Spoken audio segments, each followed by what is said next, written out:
Portanto, eu convido os meus irmãos a abrirem novamente as Escrituras no Evangelho de Jesus, segundo Mateus, capítulo de número 6. Daremos continuidade às exposições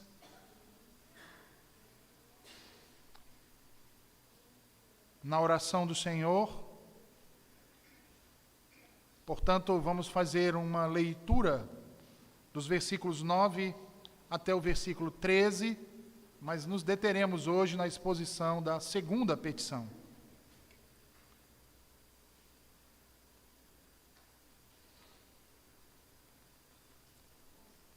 Mateus, capítulo 6, versículo 9, o Senhor Jesus diz aos seus discípulos: portanto, vós orareis assim: Pai nosso, que estás nos céus, santificado seja o teu nome. Venha o teu reino, seja feita a tua vontade, assim na terra como no céu. O pão nosso de cada dia nos dá hoje, e perdoa-nos as nossas dívidas, assim como nós perdoamos aos nossos devedores. E não nos conduzas à tentação, mas livra-nos do mal, porque teu é o reino, e o poder, e a glória para sempre. Amém. Amém. Senhor, bendito é o teu nome. A ti pertence todo o poder, Senhor. A ti pertence toda a verdade. E tu nos revelaste ela, Senhor. Continua a nos ensinar nessa noite, agora por intermédio da pregação da tua palavra. Continua a nos ensinar a orar, Senhor, como se deve, como tu, Senhor, o fazia e o fazes diante do Pai, intercedendo por cada um de nós. Ajuda-nos, Senhor, e que através do teu Santo Espírito sejamos por ti iluminados. E que Cristo em tudo nos assista. Em seu nome, assim oramos. Amém. Let your kingdom come. Let your will be done. So that everyone might know your name. Let your song be heard everywhere on earth. Till your sovereign work on earth is done, let your kingdom come. Essa canção foi composta por um homem chamado Bob Kauflin no ano de 2003. E ela foi composta, pelo menos a sua letra, baseada em um livro de orações puritanas chamado The Valley of the Vision. Inclusive, esse livro foi traduzido pela editora Monergismo. A letra dessa canção, sempre me chamou muita atenção, meus irmãos. Pois ela diz: venha o teu reino, venha e que assim seja feito, para que todos possam conhecer o teu nome, que a tua voz seja ouvida em toda a terra, até que tua obra soberana se complete ou seja feita. Venha o teu reino. Certa vez, conversando com alguns amigos após um culto, um rapaz se aproximou de mim e outros 2 amigos e fez a seguinte pergunta: o que era o reino de Deus? A pergunta daquele rapaz pegou a todos nós de surpresa. Nenhum de nós 3, naquele tempo, tinha certeza ou convicção suficiente para responder àquele jovem intrepidamente, inquieto com aquilo que havia acontecido e, principalmente, frustrado por não ser capaz de responder de modo conclusivo a essa questão tão básica por não ser capaz de responder uma questão tão simples, a qual eu falava constantemente em minhas orações, fui então estudar. E a resposta que eu encontrei me fez olhar para essa canção, cujo refrão recitei aqui, apesar de meu inglês tosco e minha tradução tão precária. Me fez enxergar e olhar o que essa música dizia com outros olhos, diferentes de outrora.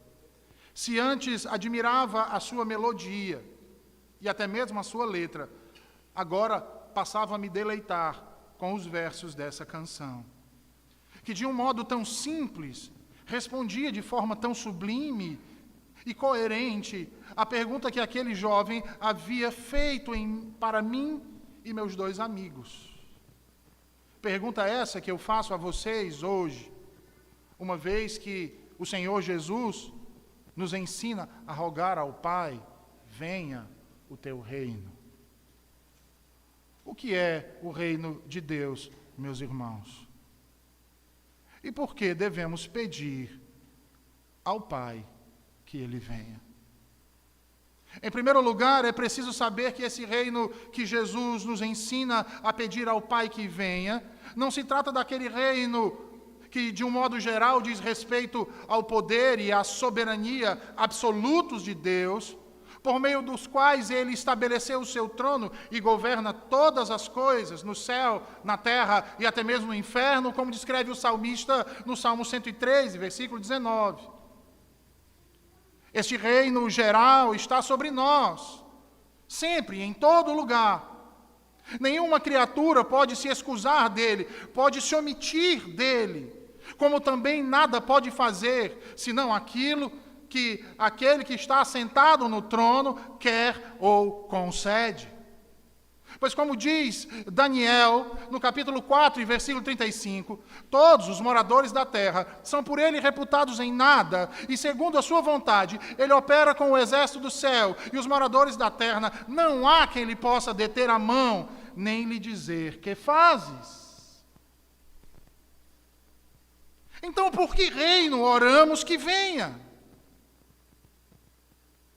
Como diz William Perkins, oramos pela vinda do reino especial de Deus, aquele por meio do qual Ele governa o seu povo eleito, aquele por meio do qual Ele opera na sua vontade, não só por meio deles, como faz em seu reino geral, mas também neles, através do Espírito Santo. E o que eu estou a falar para vocês nessa noite, irmãos, não se trata de dois reinos distintos, mas um só, que se manifesta duplamente. Por isso, atribuímos esses termos, geral e especial, aqui. Porque no primeiro ele se manifesta a todos e é exercido sobre todos, sem exceção, e não há quem possa deter o seu governo, esse seu reinado. No entanto, neste segundo, e por isso especial, é porque ele se manifesta de um modo diferente, distintamente. Ele se manifesta apenas sobre os seus eleitos, aqueles a quem o Senhor predestinou para a vida e vida eterna, e antes mesmo que houvesse mundo. Reino esse que, da mesma forma, se revela duplamente como sendo reino de graça e reino de glória. Então vejam, esse reino da graça diz respeito a um estado especial, em que Deus faz com que os homens se sujeitem a Ele, e o façam de boa vontade. Se sujeitem à sua palavra escrita, e o fazem mediante a ação do Espírito Santo, na consciência de cada um destes indivíduos. E percebam então que essa sujeição acontece então de três formas: na justiça, por imputação da justiça de Cristo, que conduz o homem a uma sã consciência, base na qual ocorre então a santificação que Cristo concede a todo aquele que ele o justifica. Em segundo lugar, na paz. A paz de consciência em relação a Deus e a sua igreja, com todas as criaturas que a compõem. A paz que diz respeito a todas as obrigações do amor que refletem na vida de cada indivíduo, na alma e no corpo de cada cristão. Uma paz, meus irmãos, que emerge exatamente daquela que a antecede, que é a justiça, que ao santificar o coração do pecador, reforma toda a sua vida. Em terceiro lugar, a alegria no Espírito Santo. Esse é um fruto dos outros dois, justiça e paz. E que diz respeito, portanto, de modo especial, ao estado da aflição do homem, que após ser justificado e santificado, tem paz com Deus. E a partir daí, passa então a desfrutar dessas coisas. Passa então a desfrutar do deleite desse amor, do deleite dessa paz, do deleite dessa justiça, do deleite desta santificação em todas as situações que ele venha a enfrentar em suas vidas.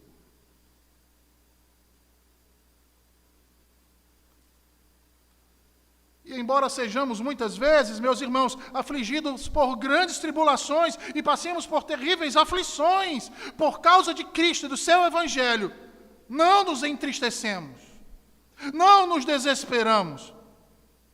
Pois como diz Paulo em 2 Coríntios, capítulo 4 e versículo 17, porque a nossa leve e momentânea tribulação produz para nós eterno peso da glória acima de toda a comparação. É sobre isso que Jesus está falando. É sobre isso que Ele está dizendo para nós pedirmos ao Senhor quando dizemos: venha o teu reino. É sobre esse reino da graça, através do qual desfrutamos dessas coisas tão belamente e tão maravilhosamente, mas que por vezes temos fechado os nossos olhos para isso. Mas não é somente o reino da graça, é também o reino da glória. Este, cujo estado abençoado do eleito de Deus diz respeito ao gozo que terá nos céus, onde imediatamente Deus em Cristo se torna tudo para eles. Esse estado de glória também é uma sujeição, mas uma sujeição a um domínio glorioso, no qual, por meio de Cristo, também reinamos e desfrutamos de tudo quanto necessitamos de Deus para uma vida perfeita e feliz. De modo que podemos dizer que, nesse reino de graça, ansiamos pelo reino da glória. Que neste reino de graça que vivemos aqui e agora, nos leva então a ansiar por esse reino superior ainda mais, que é o reino da glória. E é exatamente por esse reino da graça e da glória que o Senhor Jesus então nos ensina a pedir aqui: venha o teu reino.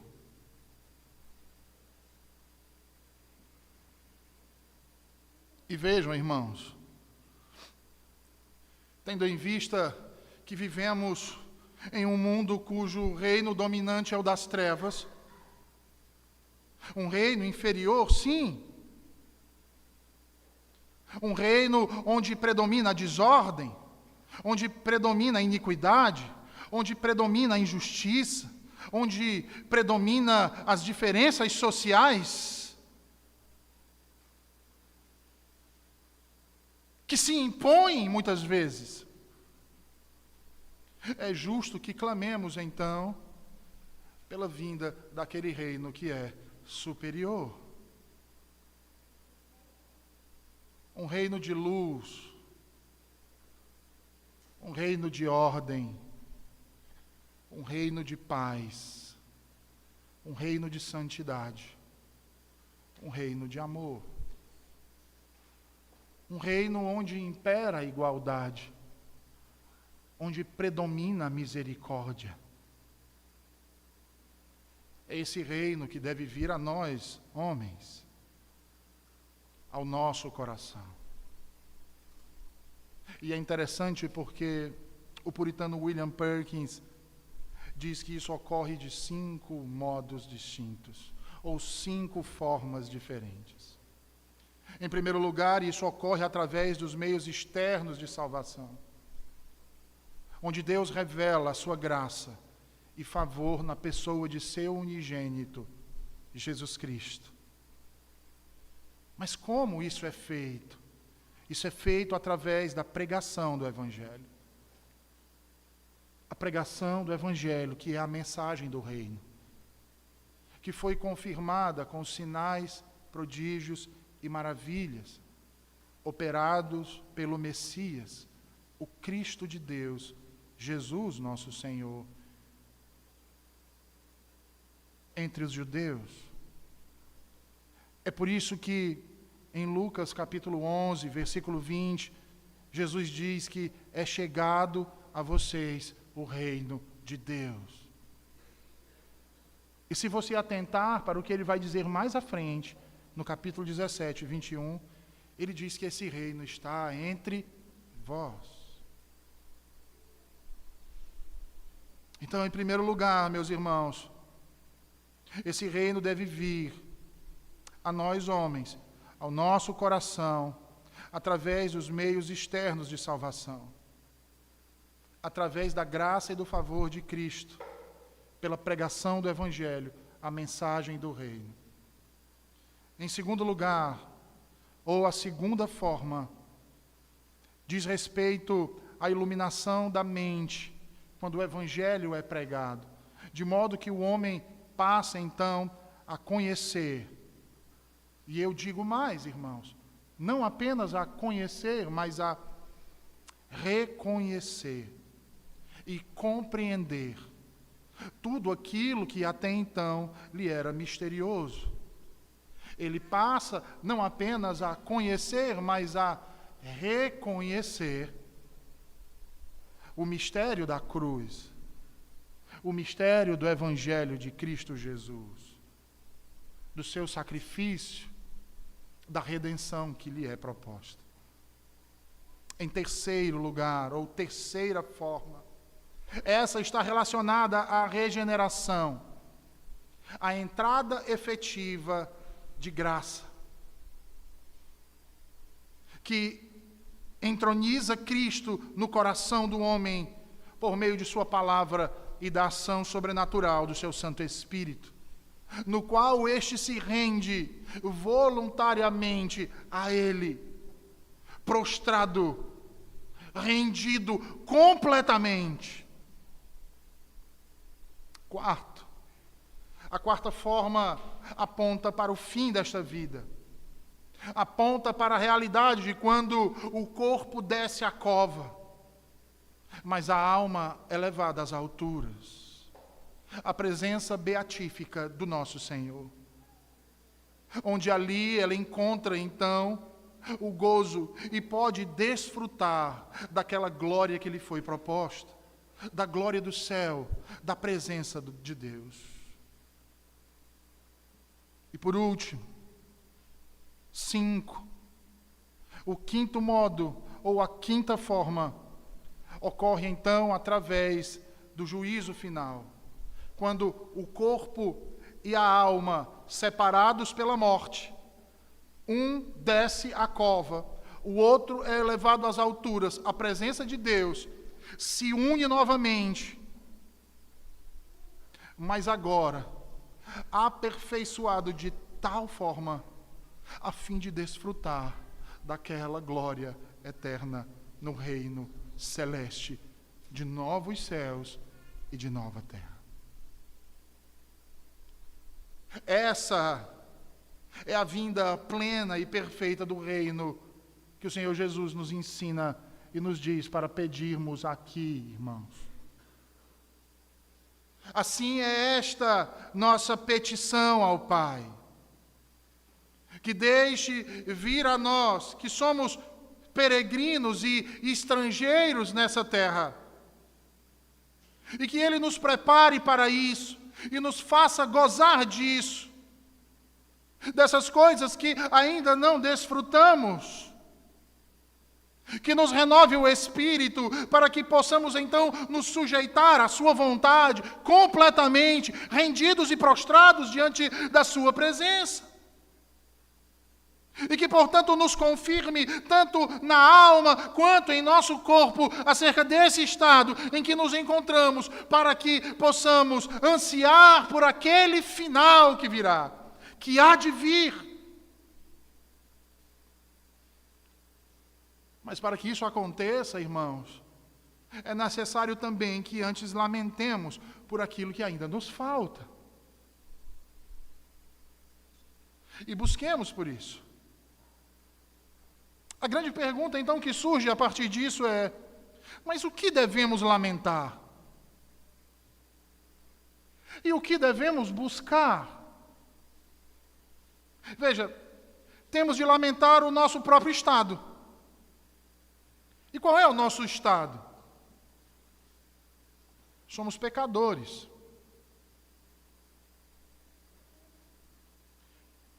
E se não nos esquecemos do leite que recebemos outrora do Evangelho, é o pecado que escraviza o homem, o aprisiona a Satanás ao seu reino das trevas. Onde o pecado reina, ali o diabo tem domínio. Essa é a razão porque muitos, até mesmo crentes professos, têm dificuldade de se curvar frente ao cetro da justiça de Deus e de seu reino. Tem dificuldade de se render completamente. E eu falo isso de modo espontaneamente ao senhorio do próprio Senhor Jesus Cristo. Antes preferem enganar a si mesmo, criando uma falsa dicotomia entre aquilo que o Senhor Deus nos ensina acerca do amor e de sua justiça, acerca daquilo que as Escrituras dão amplo testemunho da lei e da graça, colocando estas coisas em lados opostos, se anulando uns aos outros.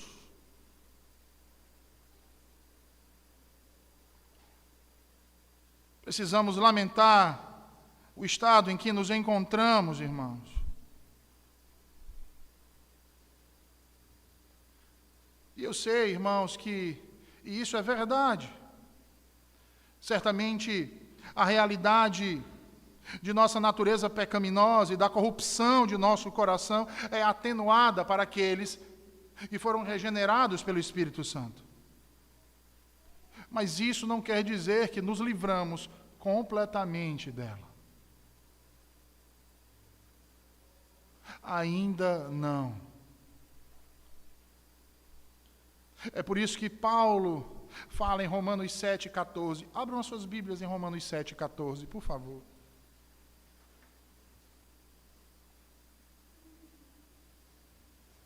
Paulo retrata muito bem esse estado em Romanos 7, versículo 14.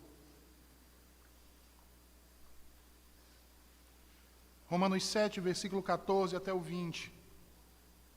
Paulo diz: porque bem sabemos que a lei é espiritual, eu, todavia, sou carnal, vendido à escravidão do pecado. Porque nem mesmo compreendo o meu próprio modo de agir, pois não faço o que prefiro, e sim o que detesto. Ora, se faço o que não quero, consinto com a lei que é boa. Neste caso, quem faz isto já não sou eu, mas o pecado que habita em mim.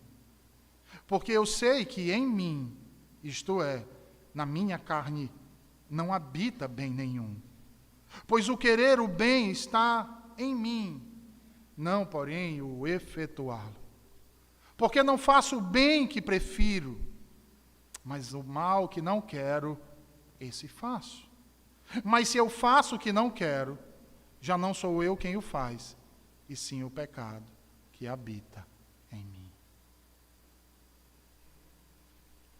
Se queremos esse reino, se queremos que venha esse reino, é preciso lamentar a nossa condição. A condição do homem natural que está morto em seus delitos e pecados. E sabe qual é o grande mal disso, meus irmãos? É porque aquele que está morto em seus delitos e pecados, ele está como se estivesse em um estado de catarse. Ele não sente, ele não se vê como tal. Ele não consegue reconhecer a malignidade do seu coração. Ele não consegue se ver como fraco. Ele não consegue ver que é pobre e se encontra nu e que precisa de auxílio e que precisa de redenção.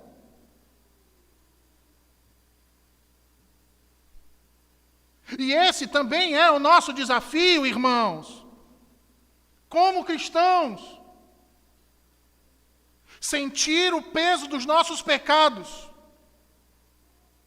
Porque temos vivido em um tempo em que lemos a lei de Deus. Ouvimos o Senhor falar conosco todos os domingos. Todos os dias, na realidade, na nossa casa, ao abrirmos a sua palavra, mas ignoramos aquilo. É como se já tivéssemos chegado numa condição que não necessitamos mais da graça, que não precisamos mais nos arrepender, que não precisamos mais lamentar pelos pecados que cometemos. E como ímpios nos tornamos insensíveis a isso. Porque temos nos achado bons demais, perfeitos demais, felizes demais.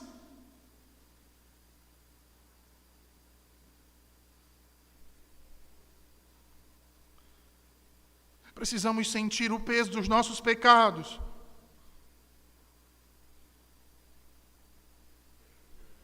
Como sentiu Davi, como cantamos hoje aqui no Salmo 51.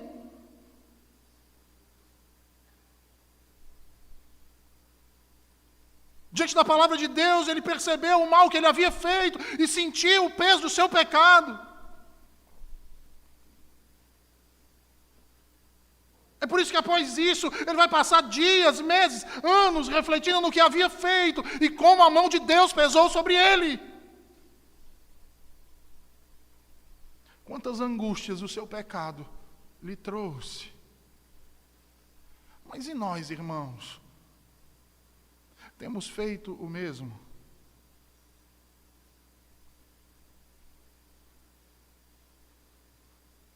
Será que é como Davi que temos sentido o peso dos nossos pecados? Será que é como Pedro? Lembram de Pedro? O que Pedro faz? Nega a Cristo por 3 vezes, não é assim? E o que a Bíblia diz acerca disso? Que ele lamentou profundamente. Até encontrar o Salvador, o bom Salvador, na beira daquele lago,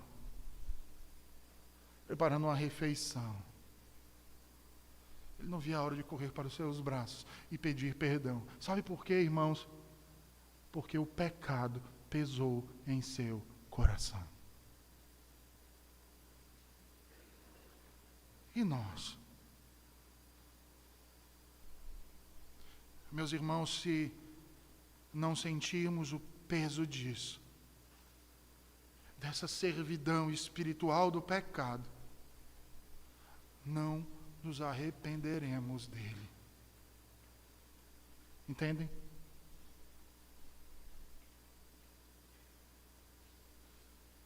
Não lamentaremos verdadeiramente por eles. E sabe qual é a consequência disso? O reino de Deus não virá sobre nós.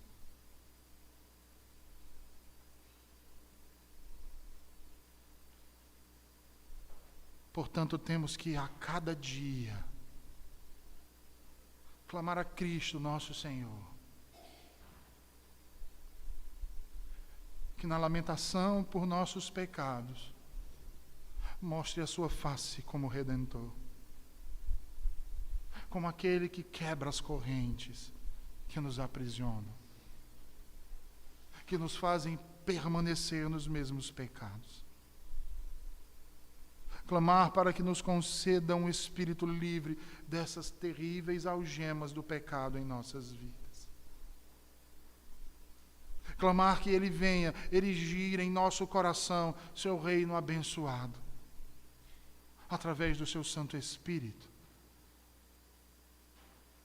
Pois como diz Paulo em 2 Coríntios 3,17, onde está o Espírito do Senhor, ali há liberdade. Porque Ele arrebenta aquilo que outrora nos dominava. Ele estilhaça, põe no chão as correntes que outrora nos prendiam.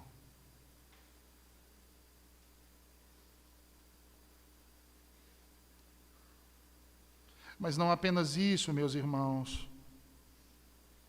Necessitamos de lamentar. É necessário que lamentemos também pelos pecados de todo o mundo. Como assim lamentar pelos pecados de todo o mundo? Ora, todos os dias o mundo desonra a Deus, quebra as suas leis, se opõe a Ele na tentativa de lhe usurpar o trono, sua soberania, o governo sobre tudo e todos. Como? Habitando o seu Espírito em nós, poderíamos ignorar isso. Vejam o que Davi diz no Salmo 119, versículo 136. Ele diz: torrentes de água nascem dos meus olhos, porque os homens não guardam a tua lei. É esse o sentimento que temos? Quando vemos, por exemplo, a Suprema Corte de nosso país promulgar um decreto que aprova o assassinato de criancinhas no ventre das mães. Ou será que o sentimento que temos tido é o de bravata? Como rebeldes, ao invés de lamento e pranto. Vejam, Cristo ficou profundamente entristecido por causa do coração dos judeus, porque não o reconheceram. Marcos capítulo 3, versículo 5, chega a dizer que Jesus olha para Jerusalém e chora. E nós, o que temos feito com a nossa casa?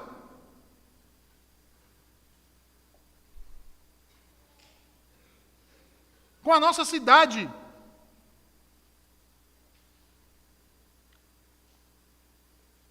Como podemos nós, que ansiamos pela vinda do reino de Deus, não nos compadecermos também? Se o Rei e Senhor desse reino se compadeceu de nós, pecadores, irmãos.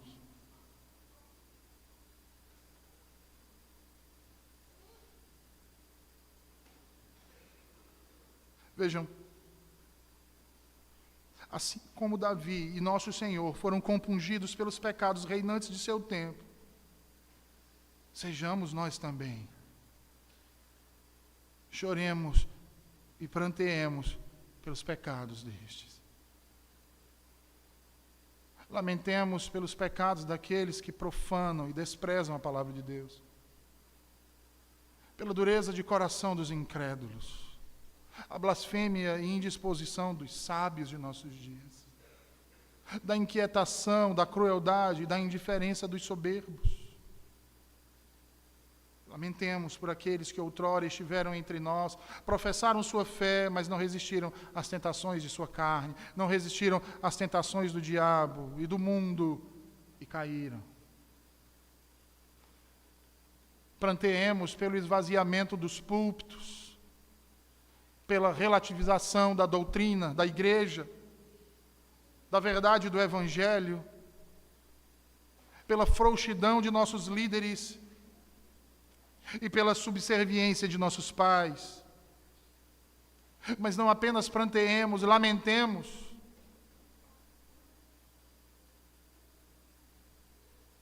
também nutramos em nosso coração o desejo e o auxílio de Deus e de seu Santo Espírito em nós mesmos e nos demais, da vinda e do estabelecimento do seu reino entre nós. Logo, sejamos desejosos da genuína pregação do Evangelho.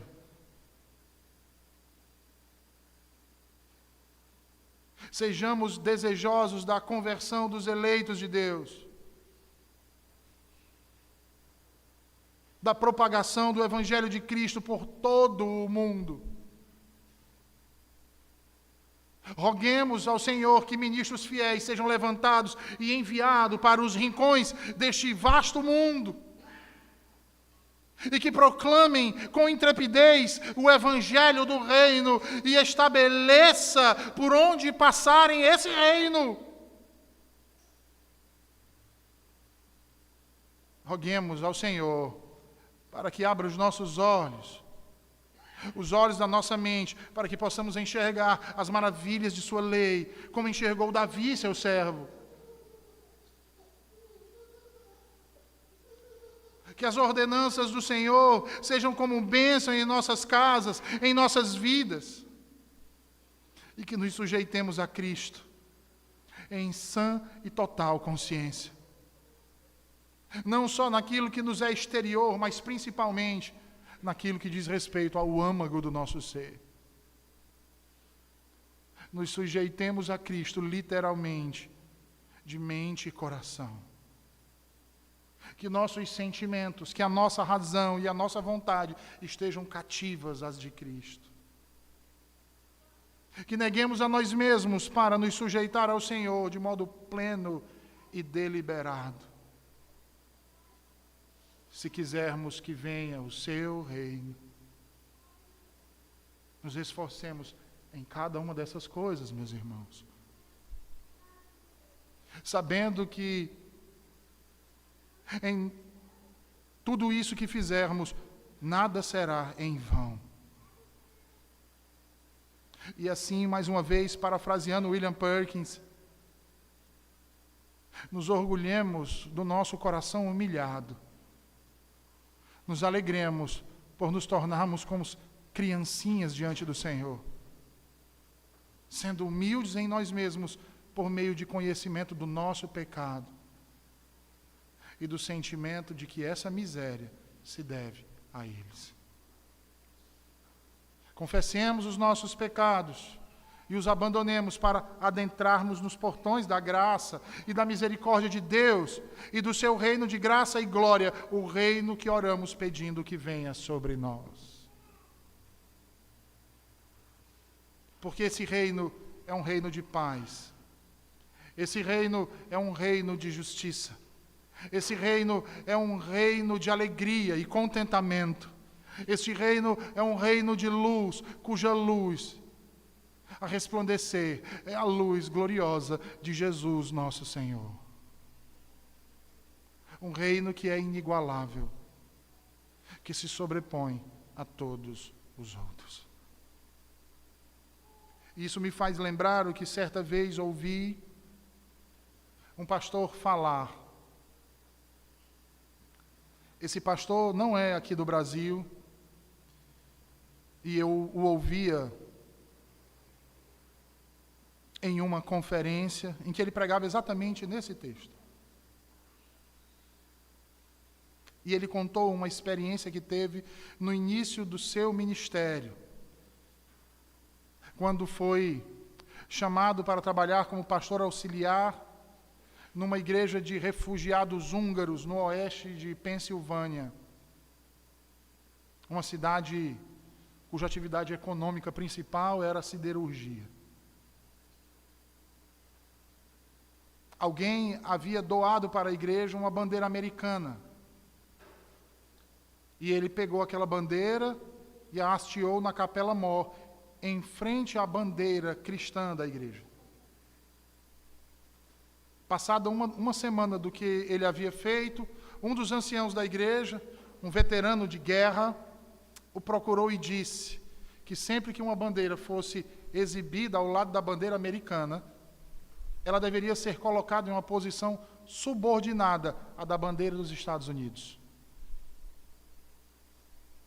O pastor disse que parou, olhou para aquele ancião, para aquele irmão, e pensou: como pode a bandeira cristã ser subordinada a qualquer bandeira de qualquer nação?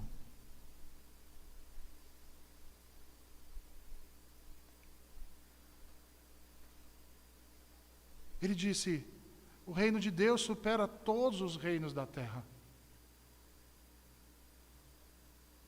E disse para aquele homem: eu não quero infringir a lei americana, a lei do nosso país, eu não quero infringi-la. Eu amo o nosso país, eu honro as suas tradições, mas antes de ser um cidadão americano, eu fui feito um cidadão do reino de Deus por meio de Cristo. Devo lealdade à bandeira de meu país, sim, mas lealdade maior a minha é ao pendão de Cristo, que é o meu Rei. Vejam, irmãos, há uma certa lógica que corre como uma fita através dessa oração do Pai Nosso, ligando cada uma dessas petições que são feitas aqui. Na primeira petição, Jesus nos ensinou a orar: santificado seja o teu nome. Oramos para que o nome de Deus seja considerado santo por nós. Porque até ou a menos que o nome de Deus seja considerado santo por nós, vejam bem, nós tratamos disso no domingo passado, seu reino não virá e não poderá vir a este mundo. O Senhor Jesus diz que chegará o dia em que o reino será consumado e que todo joelho de toda tribo e povo se dobrará diante dele. Romanos 14:11, lembram? Mas se você prestar atenção um pouco nesse texto e refletir acerca do que está sendo dito, você conseguirá perceber que alguns, ou melhor dizendo, que muitos se ajoelharão em alegre adoração, exultantes em amor. Mas outros serão forçados a se ajoelhar. Sabe por quê? Porque continuarão a não ter o Senhor como Rei. Há multidões em nossos dias que não se submetem ao seu reino. Mas Deus nos diz que no último dia todo joelho se dobrará. Alguns voluntariamente e outros relutantemente, mas todos se dobrarão. Eles não terão escolha a não ser se curvar, porque na sua desobediência Deus quebrará seus joelhos com uma vara de ferro e garantirá que todos prestem homenagem ao seu Filho, digno de toda honra, digno de toda glória, digno de todo louvor. João Calvino dizia que a tarefa da igreja era tornar visível o reino invisível de Deus. Mas como podemos testemunhar a realidade de um reino que já existe? Vivendo de forma a dar testemunho da realeza desse rei. Na nossa igreja, na nossa casa, no nosso trabalho, na nossa escola, no meio de nossos familiares, através da nossa conta bancária. Porque Deus em Cristo é Rei sobre cada uma das esferas de nossa vida. Portanto, A única maneira de o reino de Deus se manifestar nesse mundo, antes da vinda de Cristo, é se o manifestarmos em nossa vida, como aprendemos hoje aqui, naquela canção do Bob Calvin. Venha o teu reino, que assim seja feito, para que todos conheçam o teu nome e que a tua voz seja ouvida em toda a terra e todos conheçam a ti em toda a terra, até que tua obra soberana se complete. Seja feita, venha o teu reino. Vamos orar? Ó Senhor, nós te agradecemos por tua palavra nessa noite, por nos falar acerca do significado, Senhor, da segunda petição, da oração que tu nos ensinaste. Venha o teu reino, Senhor. Venha o teu reino sobre nós. Que testemunhemos, Senhor, desse teu maravilhoso reino, que não é deste mundo, não, Senhor, mas que pode ser visto através de cada um que foram feitos teus filhos. Nos ajuda a enxergar isso, Senhor. A lamentarmos pela nossa condição e a condição do mundo que vivemos, mas também de nos alegrarmos pela tua graça, pelo teu favor e pelas tuas promessas, que nos garantem, Senhor, que essas trevas passarão, porque a tua luz dissipará todas elas. Em Cristo Jesus, esta é a nossa oração. Amém.